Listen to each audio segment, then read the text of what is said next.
Hello, everybody. This is Max, and welcome to another episode of Max Bytes, my mini podcast I do exclusively for all of you, if you hear my voice.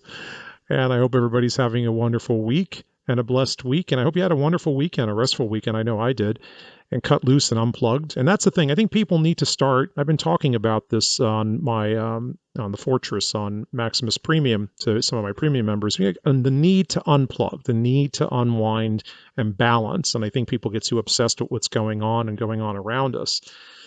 I know there's a lot of anxiety, and some people are justifiably disappointed. Um, and I've been digesting everything. And like I said before the election, I said it during the election, I said it after the election. Go back and look at everything I said. We wouldn't know the results of many races for days, possibly. I wouldn't be surprised if we went into the second week. I think I said that at my second to last podcast, at my Megabytes. Megabytes is my full-length podcast. I do at least once a week, sometimes twice. I did quite a few last week. That's for premium members only, but I did once in a while. I do share an episode with everyone else. And if you're not a member of Maximus Premium, you need to be a member of Maximus Premium now more than ever, because we're on there practically going around the clock. It's just about around the clock. It's like a war room. And if you want to join, the information is in the description below. Email Roxy at roxybalboa, the number one, at gmail.com, and tell her you want to join. You can also DM her on Twitter and Telegram at Roxy_Balboa. And, just let her know you want to join. It's a terrific experience. But anyway, I was telling people we were going to be counting into the next week. We would probably be counting in for many weeks. And it's been, looking at this, I really wanted to take an objective view. I didn't want to get caught up in all the emotion and all the drama. So I stepped back, or half a step back, and I'm looking at everything. So we'll just talk about Arizona and focus on, because that's sort of like ground zero for everything that going forward. And for this election, I think it's symbolic. Winning the House is extremely important, probably more important than winning Arizona is winning the House, right? But, Arizona is sort of symbolic, the governor's race specifically. And there's just some things about it. And if you go back and watch listen to my other Max Bytes, you'll probably, because they're kind of like, when I do Max Bytes, they're all sort of like, it's an anthology series. So you kind of want to look at them and you can go back and forth and get a better picture if you cross-reference. But so one of the things about Arizona, the first thing you have to understand is historically, similar to other states, I said this before, they split their votes there. So it's often that they'll vote for Democrats in statewide office and Republicans in statewide office. In 2020, you may find this very bizarre, but when the state went Democrat, it also voted for a Republican Maricopa County recorder. So they do weird things like this. So the county will go in two different directions simultaneously. And there's no and ifs or buts about that. That's a fact. That's a historical fact. The state does that. Go all the way back to the 1980s. You can go further back than that, and you can just look at past elections and go through the statewide offices, and you'll see different people from different parties. It's just bizarre. That's just what they do there. They split their votes. And this is because all politics are local. And I've said this over and over again. And one thing you have to understand, the people in a state don't view their local politicians the way you may view them if you're out of state. It's like, take for instance, Georgia as a cross-reference. Back in the primary in Georgia, I knew Kemp was going to win, and I knew Walker was going to win. I said that. And some people got mad at me, and they thought it was an endorsement of Kemp. I said, no, first of all, I'm not endorsing anybody in a primary because I don't like primaries. Guys have to understand I don't like primaries. So don't try to get me in on the primary thing. I really hate having to be dragged into those conversations, because those are cockfights between people within this. It's intra-party warfare right there. And what happened with that? Local Georgia Republicans and independents, and probably a few Democrats, liked Kemp, and they didn't like Perdue. And they know their politics better than me. And that's their business. And if you're from outside of Georgia, whether or not you liked Kemp, that's the way, and whether or not you supported Perdue, that's the way the people of Georgia wanted it. And I say the people as I mean a majority of them, whatever party they're affiliated with. Same thing goes on in every state. Local politics are just that. They're local politics. And if you're from out of state, there's not much you can do to influence that except maybe email people or get on social media or post things or communicate with your friends in that state or whatever. It's not a national election to them. So I said before the election and I said after the election, in my opinion, and even now, and now it's I don't know because it's looking really bizarre there. But I said they were going to at least split their vote. And how did they split their vote? I said, okay, the top ticket, Kelly's going to win, and I said, and Lake will win. Now, why did I say that? Well, a lot of reasons why I believed Kelly was going to win. One of the reasons why I thought Kelly was going to win was because he's sitting in John McCain's seat, and he sort of like became the Democrat version of John McCain. He's the hero, astronaut, kind of like the war hero, the guy who doesn't really say much or do much, but makes it seem like the world thinks he does a lot and looks like the statesman, even though he's not a statesman. He fit the bill. And I figured, with all due respects to Masters, he's a nice guy, first time in politics, but he's a young man and he looks like a college kid running for office. And I just said that, hey, the people are probably not going to vote for him. Plus, the big thing I kept bringing up over and over again, I would say this in all my rooms. I talked a lot about it on Maximus Premium to people. He got bloodied up figuratively speaking, in a primary battle. And it's hard when you're in a brutal primary because your opponents, the other Republicans, do oppo research on you. And all of that info is there. And then your Democratic opponent in the fall is going to use it against you. Another thing was they didn't go up with ads. There was a lot of money that was outspent. That meant a lot. And so those things kind of inherently built a strategic structure for Kelly that was much better than it was for Masters. On the other hand, a lot of people that voted for Kelly, a good amount of them also voted for Lake. They didn't like Hobbs. And I said, Hobbs, look, here's a person who has been hiding in a basement, won't do interviews, barely does interviews, won't debate, is a bad public speaker, and has absolutely zero chance winning the governor's mansion. Okay. And you've got Kelly Lake, who's telegenic. She's been on television there in that state. I don't know. I don't, 20, 30 years, whatever she said it was. And she is, out there debating, talking, campaigning, doing retail politicking like nobody you've ever seen before. I mean, she's dynamite, right? She has literally got a future in politics, probably nationally, whatever happens in Arizona for this election. And so she's out there and she's doing all of that. And I said, look, and then every data point, every poll, every data point, every single everything pointed to her winning. There was not one person that thought she was going to lose.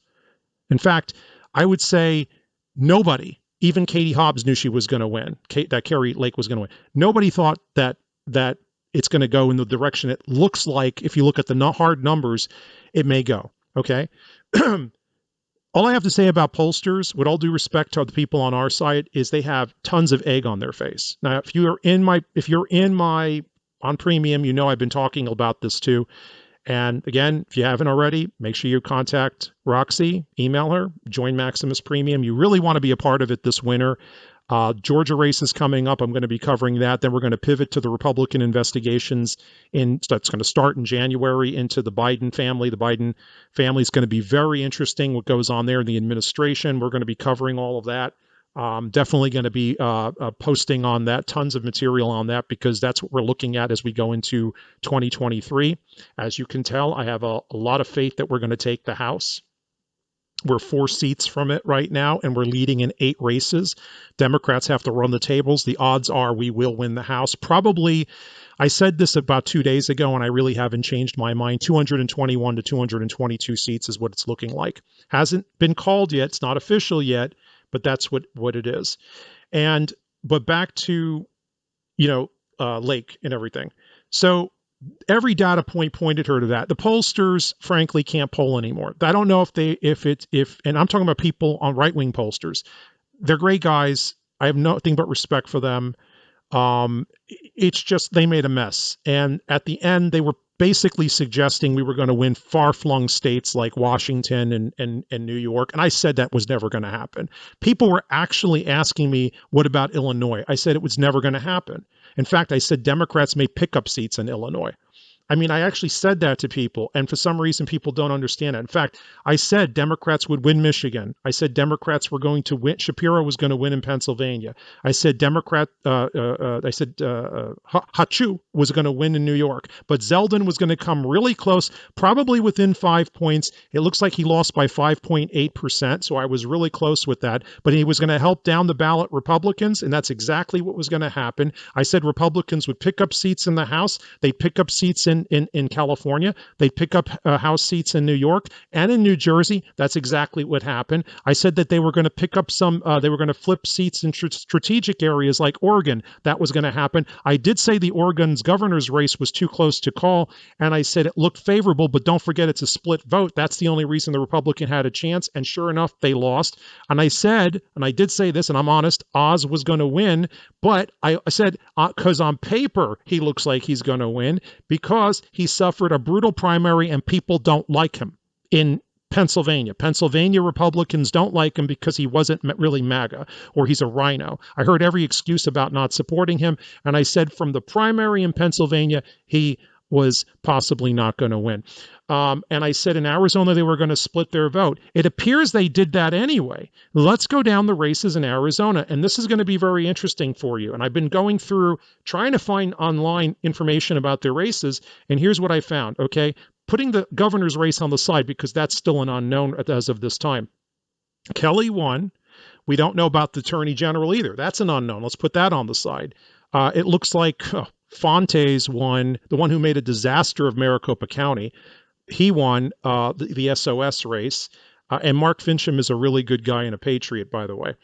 May not agree with him on everything, but he's a really good guy. Also, it looks like the Republicans, though, on the flip side, held the state legislature. In fact, it looks like the state, if I'm not mistaken, the state Republican majority leader is a Bannon affiliate. So that's interesting switch up there. That means the state legislature is going to be run by more MAGA Republicans. And I understand that Wendy Rogers, another person that's a great person there in Arizona, is also going to be sitting on some important committee when it comes to elections, and that's in the state legislature. So the Republicans held the state legislature. Interestingly, they flipped 2 House seats. Well, it's not official yet. Okay, I think one of them has been called, but they looks like they're going to flip, and it depends on what. If you're looking at Reuters, which is probably the best feed, if you're looking at Real Clear Politics, whatever, it looks like they're going to flip at least 2 House seats, okay? So, you've got that going on. Then they've passed, it looks like they're going to pass a proposition to require 60% voter approval for any tax increase. I think that's funny. So, I mean, you basically have a much more conservative electorate by volume that voted for Republican representatives. If they pick up those, they flip those 2 Democrat seats, the state has a majority of Republican representatives for the first time in, I don't know, a decade or so, I don't know. And then they're going to have 2 Democratic senators, possibly a Democratic governor, a Democratic secretary of state. We don't know about the rest. We don't know yet about, this is all possible, I'm saying. It's a possibility. I didn't say this has happened yet, okay? And yet they elected a state legislature that's Republican as well. And so it's this split vote. And then they wanted to make sure they don't have their taxes raised. It's weird. And that is classic Arizona Republican/independent voting. That's the way the state is. It's historical. Go back in time. I've posted about the history of that state from before the elections. I was doing this on Maximus Premium, going all the way back into August, telling people that the history of that state is unique. It's got a pedigree of Democrats, strong Democrat strongholds, go way back to the Civil War. They're still Democratic strongholds today. It has different types of Democrats in it. It's got a huge independent base to it, and it's got a plurality of Republicans in that state. It's really bizarre, and the Republicans are split between McCainites and Trumpsters, and they're having a philosophical war for the identity of that party. And that's basically just a synopsis on it. I go into more detail with members of Premium. And again, if you're not a member of Maximus Premium, you want to become a member, because this is what I do in part. I do everything on Maximus Premium. We'll talk about everything from faith to religion to, you name it, to history, to primarily politics. Right now, everything is politics because of the election. We have a great time and it's a lot of fun. So you want to join Roxy Balboa, the number one at gmail.com. Shoot her an email, tell her you'd like to join. And you can do that actually now on my website as well. So she'll give you all that information. And then I will be also, just to give you guys a heads up, I'm going to be doing a new seminar on socialism and capitalism. Probably haven't set a date for it yet, but within the next 2 months. So that's going to be a big, big seminar, and it's going to be for families. And if you want to have your children attend, I'm going to be teaching about the evils of socialism and why capitalism is better. And I'm going to be talking about the history of these economic systems and what they lead to, and we will be going into communism and stuff like that. It'll be really good to brief. So if you're interested in that, mention to my angels and warriors, those are my assistants, and to Roxy that you'd like to be put down on a waiting list for that to get into that seminar. That's probably going to be my next seminar.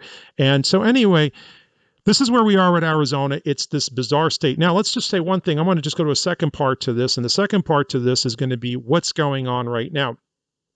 Totally legal curing. I believe, if I'm not mistaken, it's the middle, and correct me if you have to check on this if you're in Arizona, because I wouldn't know, but it's the middle of, I don't know if it's tomorrow, if it's the middle of this week. You have about 4 or 5 days. I don't know what it is exactly, to cure your ballots. Curing of ballots is something Democrats have done a great job doing. They know how to cure ballots. It's not an illegal thing or anything. And what it is if your ballot's basically been rejected, you have a way of fixing it and then having it tabulated. So I've included in the description below everything else information on how you can get your ballot, how you can check the status of your ballot if you're in Arizona, and then how you can actually get it cured. And you probably want to check it if you're in Arizona. Go to the Maricopa County Recorder's Office or whichever county you're in, have it checked to see if it was tabulated. If not, you want to give them a call and tell them, hey, I got to have it cured, because that's very important. That's time sensitive. Hopefully, it's been counted, your ballot, and it's been counted and it's good. But what's going on is they're curing ballots, and Democrats are really good at, it's part of getting out the vote for them, or getting out the early vote. Another thing is, and I'm not going to get into all the other stuff that goes on, but the curing of the ballots is like a key element of where they've racked up extra thousands, a few thousand extra votes. And they're better at getting that done. And in the future, starting next year, I am going to be looking into ways in which we can get the early vote out and bank the early vote, because that's something that Republicans have ceded to Democrats. Democrats used to be, go back 14 years ago, the Obama machine was excellent at getting out the vote. Then in the mid 2010s, Republicans came back strong, and they managed to master that based on the model that Obama set in 2008, and they overwhelmed Democrats by getting out the vote on election day. With the advent of everything that's gone on in the last 2 years and the changing of election laws in some states, you have endless early voting. And then what did they do? They expanded early voting, going back now, it's like a month, and Democrats bank a lot of votes that way. Then remember this, in some states, and it depends on the state you're in, every state is different. It used to be that by election night, when the polls closed, your ballot had to be in. If it was an early ballot, if it was an absentee ballot, whatever they called it, it had to be in by a certain time. There's the deadline. Okay. They changed it. Now it's, in many cases, it's as long as it's postmarked by that particular deadline. And that meant that people are waiting around, if it's a tight election, for weeks. You see this all over the country, okay? That they're just waiting for weeks. Now, there's no excuse for the slow walking of counting, period. It's just no excuse for it. That's all just like, muddying up the waters and trying to, sabotage the process, if I could use that term loosely. And that's, it's just slow walking, whatever. But what they do is they extend the ballot periods. And so it's totally legal. Everything's legitimate. It's just, that needs to stop, and I'm opposed to that. So we have to talk about, as a community of conservatives, We have to talk about getting into the state legislatures, getting onto the election boards, and removing those ridiculous standards that, if you do anything else in life, whether you want to get a driver's license, whether you want to get good grades in school, whether in pass, whether you want to get a loan for a house or a car, there's standards that you need to adhere to that are set by the governments and the respected local and city and state governments and even the federal government. Why not with voting? I mean, you should have a certain amount of civic responsibility. If you vote, then your ballot should be in by a certain time. And you should also be informed as to who you're voting for. That's your responsibility. Because otherwise, I'm just saying, hey, why not just make it year-round voting? Why not just have a voting app, for crying out loud? Why not just email your vote in? I mean, why stop there? Why not let every single person of every age, why not let, 12-year-olds vote and 16-year-olds vote? I mean, why even have it at 18? Why limit it to that? You could just keep going on and on with this, and it's like there shouldn't be any standards. No, there has to be standards, and we have to get back and have a serious conversation about that. But I want to encourage everybody to stay positive. I know everyone is upset. I've been upset about this too. I'm looking at this and I'm going, but remember this, at the end of the day, 2010, we just took the House and a few governors. I think we had like 30 governorships, 30 or 31. Okay. At the end of the day, we're going to have a majority of the governorships, regardless of what happens in Arizona. We're going to have a really high majority. I think at least, if I'm not mistaken, almost a 3/5 majorities of the state legislatures, around that, okay, and maybe just a little less. We picked up numerous school boards across the country. We won ballot propositions galore because Democrats don't vote down the ticket. That's the funny thing about it. They haven't figured that out yet. We still do that. And we won a lot of judicial positions in states. Conservatives were appointed, I think 3 of them in the state of Ohio alone.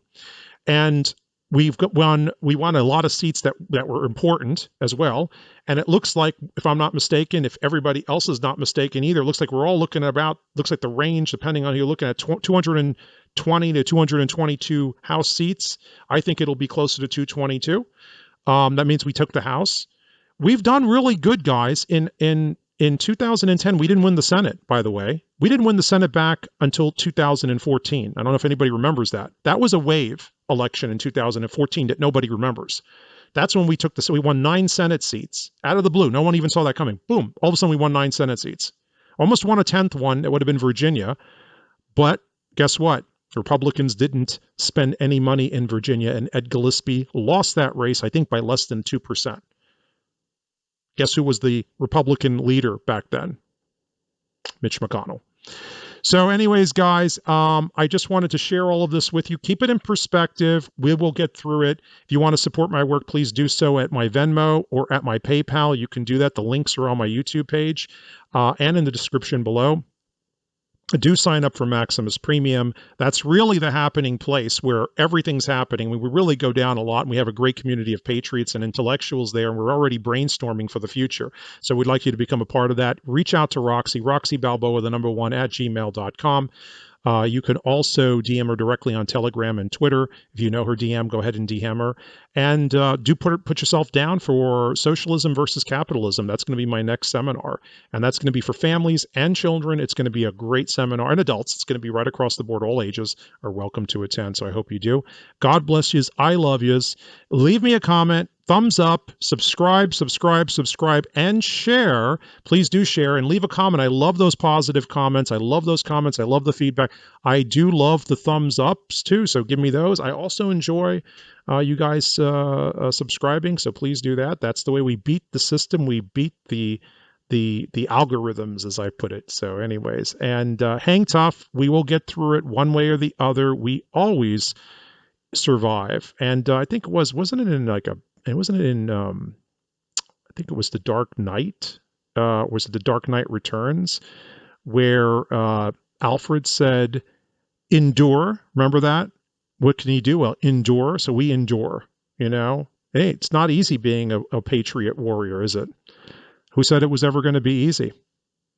God bless you. I'll talk to you later. Ciao.